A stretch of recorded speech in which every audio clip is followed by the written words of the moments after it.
Hello, I'm Alexander, life coach, and welcome to this channel. This is my first video after the introduction video.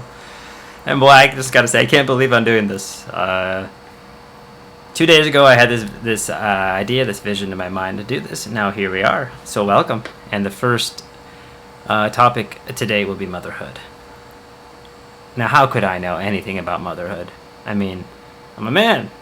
Well, I do have a mother, don't I? We all do. No one here could be here without one. And we have a father too. But motherhood is so important. You can't say the most important, but it's pretty goddamn important. Maybe the most important. And I think that it's a sensitive topic to some.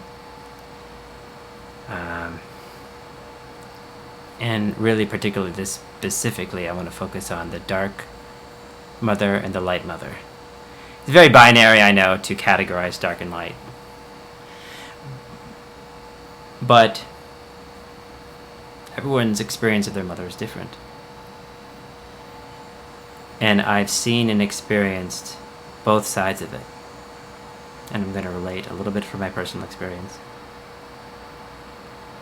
I believe strongly that in order to help people, you have to speak from your own experience and not just from what you read in a book. So what I read in books and what I know intellectually has to come along with my own experience. So let's get down to the dark and gritty. Yeah, I'm the son of a father who didn't raise me for his own reasons, and a mother she was a single mother. And I honor her. First, I just want to start this video by honoring her contribution to my life by feeding me and loving me in the best way she knew how.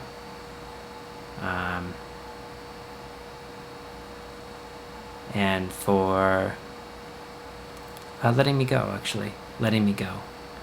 which was very brave of her to do. By letting me go, it enabled me to explore who I am and to become my own person. So I'm thankful, grateful to her. However, I'd like to propose that, I didn't get all my needs met as a child with no father and with a mother who had very severe trauma and depression and being left by her husband, blah, blah, blah. You know, it's a very difficult atmosphere to raise a child in and have the energy to love and nurture, okay? So I want to be as neutral as possible about it and not vilify anyone. We all do the best with what we have. So unfortunately, what I experienced though was sort of a dark side, which was when a mother needs to have her child fulfill her own needs, okay? And then there's the light side, the other side, and that's a mother that's nurturing and just gives and doesn't expect in return. Okay, so this is like two opposites of the same coin. The nature of darkness, the nature of our darkness as human beings is to take and to steal and to devour. Okay, think of a black hole that just devours all light coming into it, and it's insatiable. The nature of light and the nature of the light side is to give, but not to give to its own sacrifice or to its own death, but to give like the sun gives light, and it doesn't die by giving us light every day. We have light. This light that you see is natural light. Actually, most of it. There's a light bulb, but even that actually comes from extinguishable power sources. Voila. Okay, I'm back. The camera might be a different angle. I have to set it so the camera is the same angle every time. There was an interruption. Okay, so back to the topic at hand, the light and dark mother. There is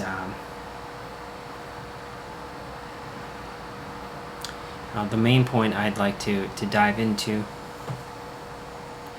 is that when we ourselves have parents, our mother may have had both qualities on both sides, and the parts of where our own mother, as we were children, had the darker qualities, where they use a child to meet their own needs, right? Where in nature the mother exists to give to the child, okay, from themselves. Think of Mother Nature, right? Mother Nature is a giver. You have trees that give you fruit. You have the abundance of nature, right? I don't need to go into detail. It's pretty obvious. But when a human being is not in alignment with that, isn't actually giving, isn't nurturing the child grows an identity inside of themselves, which is based on serving and sacrificing themselves and their needs for their mother. Okay, and this creates a toxic dependency, okay, and a codependency. I guess you could call it, which is a popular word in modern day psychology. But the worst thing for the child is that it doesn't develop a sense of self, and there's no sense of separation with the mother. There's no boundary recognition,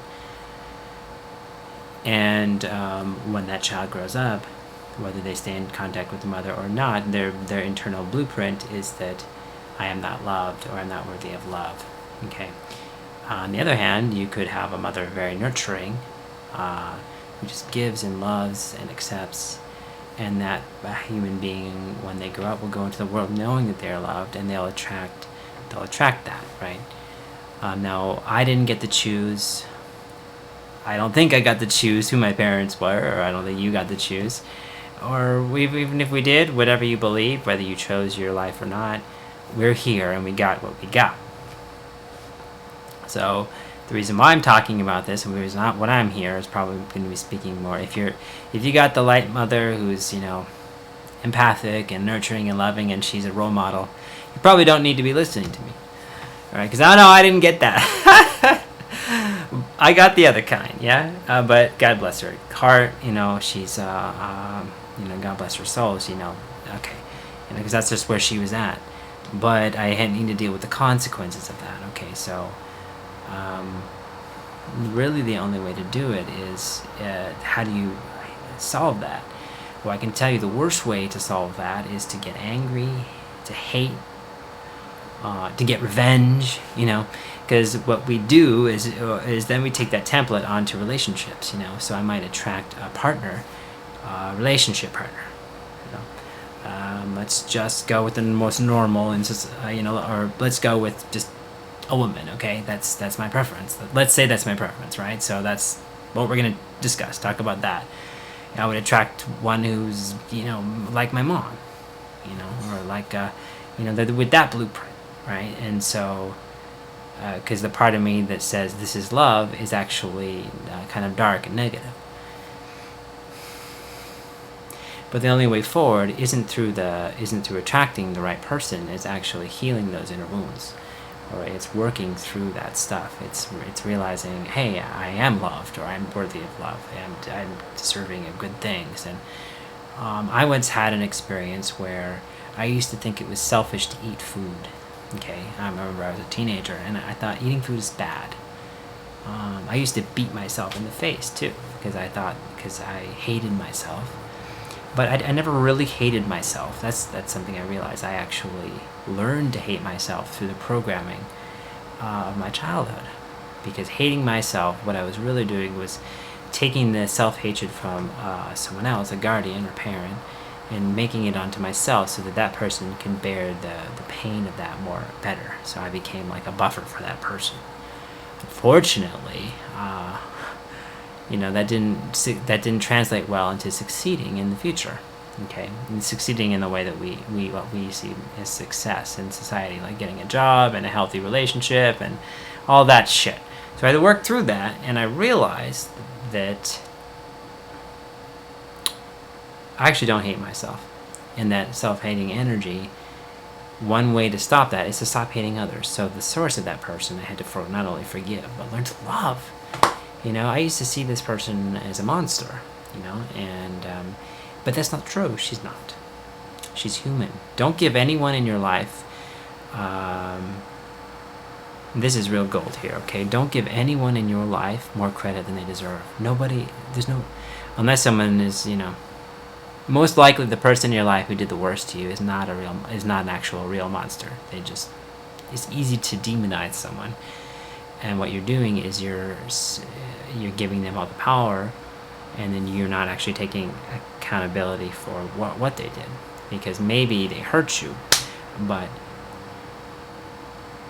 it's not your fault, but you have to take responsibility for what they did when later on when you grow up. I think one of the best moves that I ever made was when I moved to California. I don't live there anymore, and I lived out in nature by the coast, and there was beautiful trees and ocean, and literally I would just go out, and God told me, go out and know me in nature, and I would spend time around the ocean by myself for hours and hours, and in the forest, and just being in that energy for many years was very, very healing. And I was also surrounded by people in a community who liked me, and to this day still like me. If you start with the blueprint of I hate myself because you had a dark mother, it's going to be really hard to accept people in your life who like you and who are good for you, okay? And then you're going to blame the world. The world is wrong, the world is bad. What you need is a new blueprint. What you need is to separate from that energy, and you need to be able to absorb and experience Mother Nature, or I wouldn't recommend healing by having a sexual relationship or a romantic relationship. That's not, in my opinion, that's not the safest way to do it. But if you maybe a mother figure who's older, who believes in you and thinks you're talented, or likes you, someone who recognizes the good in you and is actually nurturing. So I would say that if you've come from that dark past with a dark mother who raised you, then what you need to find out and experience the opposite, so that you can tell yourself, oh yeah, this energy, this opposite, nurturing, mother nature nurturing is good for me. It's healing, and I deserve this. This is what I was made for, okay?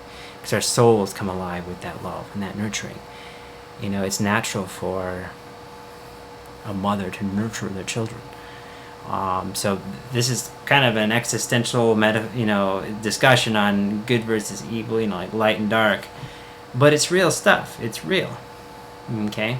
And for a lot of people, it's probably somewhere in between. Their mothers were nurturing, but they did these things that really hurt. So I'm not just speaking towards one extreme or the other, but just whatever wounds you have, you can't get those issues solved from that person. You have to. They don't have the answer. The person that hurts you doesn't have the answer to help you. So you have to move on and forgive them. Work through hatred. Work through resentment. It's really going to be really hard. None of this is easy to do, by the way, and it takes courage, okay? And you got to do it, take one step at a time, and you got to do it at your own pace. But set a goal and a direction. If you just set an intention, the universe will come to help you. It's like, okay, my intention is to forgive my mother, and to let go of hatred, and to find out whether or not I'm loved, and find that positive mother nature energy, that light energy. And I don't know what that could be. That could be a therapist. It could be a friend, that it could be nature, like I said. I don't necessarily have the answer to what that is. I just know that the right person or the right thing will present itself once you have that intention. And then, your soul, you can heal, and you can realize that you were never who you became through the dark influence mother. It wasn't who you were supposed to be. Okay, and you can let that whole identity go. So that's what I have to say about the light and dark mother energy. And men have the same thing. Okay, men can be protective and nurturing. Men are nurturers as well, maybe in different ways. They generally, I'm stereotyping, but they generally nurture by providing resources, and also by being capable. Building the house. That's all with bringing in the resources and stuff. That's generalizing, right? But the masculine men and masculinity can have a light and dark too, but that's not what this topic is about. Not this week. Okay, well, it was a little bit here and there, but hopefully this was a useful topic to discuss. I am Alexander on life, and join me next week, and this discussion continues.